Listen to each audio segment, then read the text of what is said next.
Suatu hari, ada seorang murid yang pulang dari sekolahnya. Sesampainya ia di rumah, sang ibu melihat kesedihan pada wajahnya. Sang ibu pun akhirnya menanyakan sebab kesedihannya itu. Lalu ia berkata, "Ibu, ada seorang guru di sekolahku yang sering mengeluhkan kepalanya yang sering pusing. Dia pun sering marah-marah. Barusan, aku dimarahinya karena aku memakai baju panjang ini, yang mana ia merasa risih melihatnya." Sang ibu pun menjawab, "Tetapi baju ini adalah baju yang diinginkan Allah, anakku. Jika gurumu tidak suka, tetapi Allah suka. Mana yang kamu pilih? Apakah kamu memilih Allah yang telah menciptakanmu juga memberimu nikmat yang sangat banyak? Atau kamu lebih memilih gurumu yang mana ia adalah makhluk dan tidak bisa memberimu manfaat atau mudarat?" Sang anak pun menjawab, "Pasti aku lebih memilih Allah." Keesokan harinya, si anak tetap memakai baju panjangnya.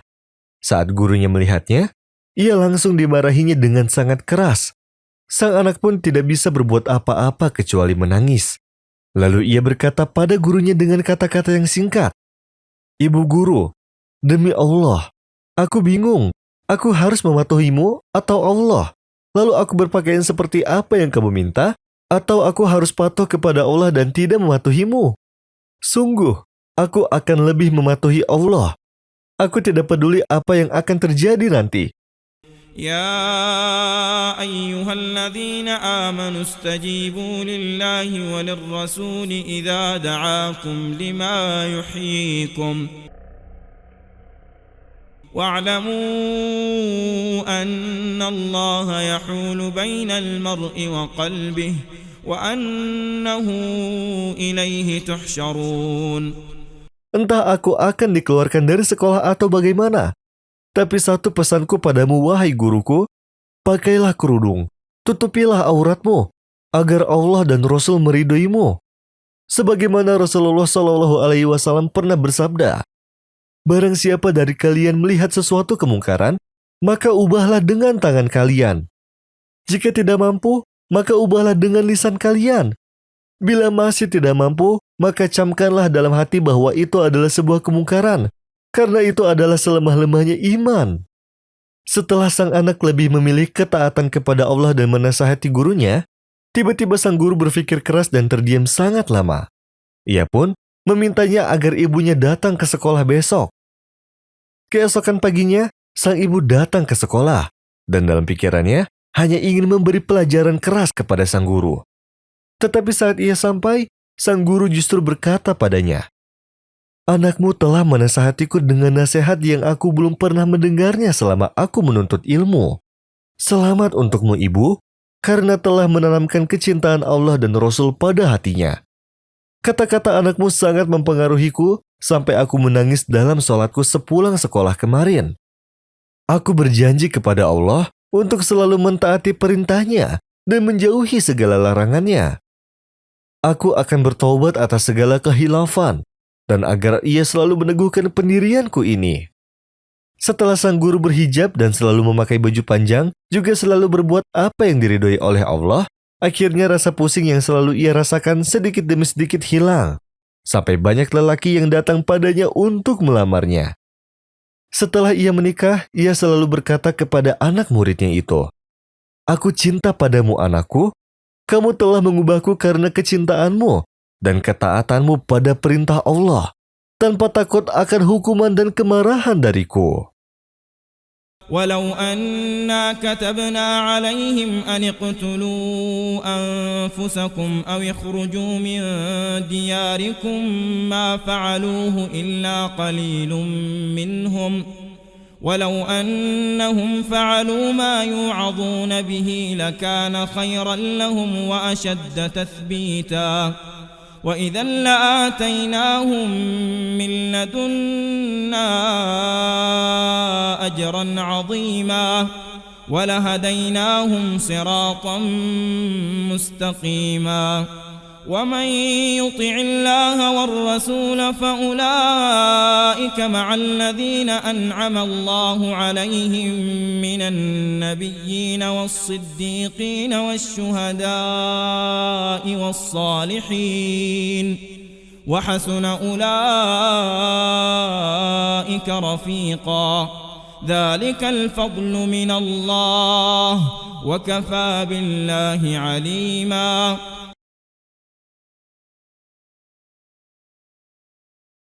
Seorang pemuda yang bertakwa, menyukai anak-anak kecil, serta mempunyai cita-cita agar diberi karunia dengan anak-anak kecil setelah ia menikah. Lalu, dia mencintai seorang wanita dan pergi bersama keluarganya untuk melamarnya. Betapa dia bahagia setelah selesai bertunangan. Pemuda ini bekerja sebagai akuntan dengan gaji yang sedikit. Lalu calon tunangannya memberitahunya bahwa perusahaan impor sedang mencari akuntan dengan gaji yang besar. Lalu, dia pergi dengan senang untuk mendatanginya. Ketika di perjalanan, tanpa disadari seketika itu sebuah mobil menabraknya yang dikendarai oleh seorang perempuan. Pemuda itu tidak sadarkan diri. Setelah itu dia sadar di atas kasur rumah sakit dan kakinya yang sebelah kanan telah diperban. Lalu dia memuji Allah Subhanahu wa Ta'ala, lalu berkata, "Sesungguhnya kita milik Allah, dan kepadanya lah kita akan kembali." Kemudian ia melihat gadis cantik yang memegang bunga mawar dan memberikan padanya sambil tersenyum lalu duduk di sampingnya seraya berkata, "Aku menyesal sekali telah menabrakmu, tetapi kamu muncul di depanku secara tiba-tiba, dan aku tidak bisa menghindarimu." Lalu pemuda itu mengabari calonnya dengan apa yang telah terjadi. Lalu dia tidak berbicara. Kemudian dia malah meninggalkannya. Setelah tidak lebih dari setengah jam, pemuda itu mendapatkan pesan dari ponselnya, lalu berkata, "Aku menyesal, aku tidak bisa melanjutkan hubungan ini denganmu, karena keluargaku sudah menjodohkanku dengan laki-laki lain." Sedangkan wanita cantik tadi berdiri bersamanya, memperhatikannya sambil menangis. Dan setelah 2 minggu, rumah sakit pun mengizinkannya untuk keluar, dan gadis itu ikut pergi bersamanya hingga ia pergi ke rumahnya. Ketika dia melihat ibunya sedih dan berkata, "Ya Rob, sayangilah anakku. Ia telah kehilangan pekerjaannya dan ditinggal tunangannya, dan ia sekarang berjalan dengan 1 kaki saja." Dia pun tersenyum dan berkata padanya, "Semoga ini yang terbaik, wahai ibuku." Lalu gadis itu mengunjunginya setiap hari untuk menenangkannya. Lalu dia merasa suka serta senang kepadanya. Setelah berjalan 6 bulan, pemuda itu dapat berjalan dengan kedua kakinya dan mengetahui dari salah satu temannya bahwa tunangannya telah menikah dengan salah satu tetangganya dan dia mandul. Lalu dia merasa sedih padanya, tetapi dia bersyukur kepada Robnya karena dia selalu mencintai anak-anak. Dan ketika dia membuka koran lalu membaca bahwa perusahaan impor yang telah diinterviewnya telah bangkrut karena sebab hutang perusahaan tersebut kepada bank. Lalu dia bersyukur kepada Robnya atas segala rahmat yang telah diberikan kepadanya. Suatu hari, ia memutuskan untuk menyatakan cinta kepada gadis yang selalu mengunjunginya walaupun merasa takut akan ditolaknya. Tetapi kebetulan dia datang sendiri dan berkata padanya, "Apakah kamu mau menikah denganku?" Lalu pemuda itu tidak mempercayai apa yang telah didengarnya.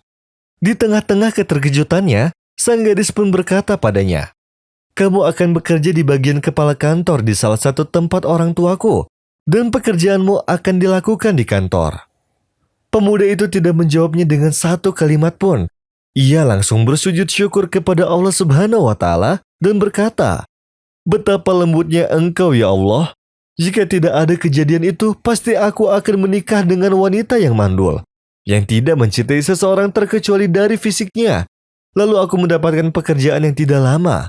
Dan Engkau sekarang memberiku pekerjaan yang jangka panjang, yang tidak pernah diimpikan olehku sebelumnya.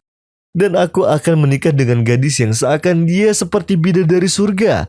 Dan benar sabda Rasulullah Shallallahu Alaihi Wasallam, "Jika ada hamba dari Allah yang menderita malapetaka, maka ia berkata, 'Kami milik Allah, dan kepadanya kita akan kembali.'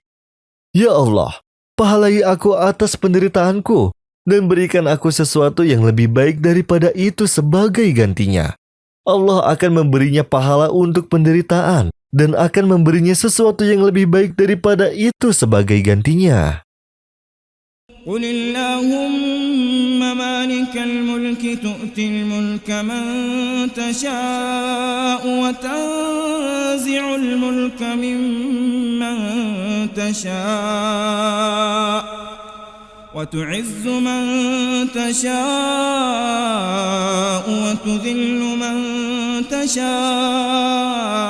بيدك الخير إنك على كل شيء قدير تولج الليل في النهار وتولج النهار في الليل وتخرج الحي من الميت وتخرج الميت من الحي وترزق من تشاء بغير حساب